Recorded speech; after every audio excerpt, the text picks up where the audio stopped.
Out here in the river is this place where my brother Mark drowned 50 years ago today.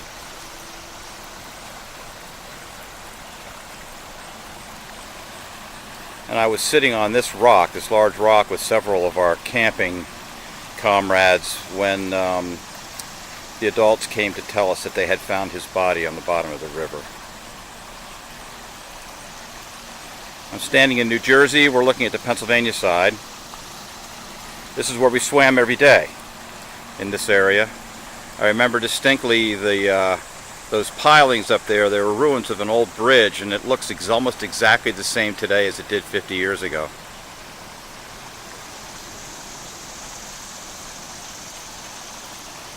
As you look down the river, you can then see the bridge in the distance. There is Route 80, and that bridge was there too. I remember specifically.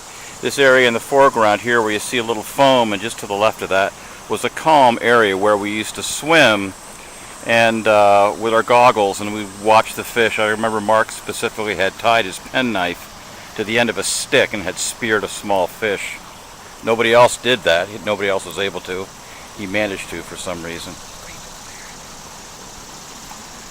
And there is a great blue heron flying, just landing on the other side of the river. Sort of an ominous sign. I shouldn't say ominous, but it's a telling sign.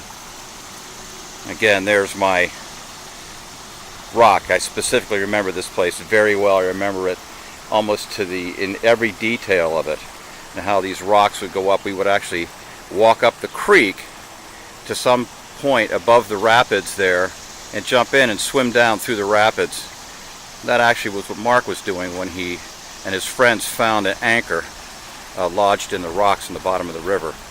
He had grabbed the rope and were pulling himself up to try to free the anchor from the rocks and bring it back as a trophy.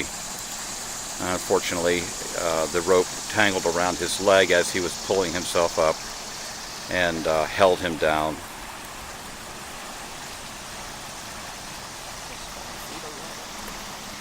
Yeah, just 5 feet of water that was just exactly like this, the level of the river at the time that I remember. Sad time.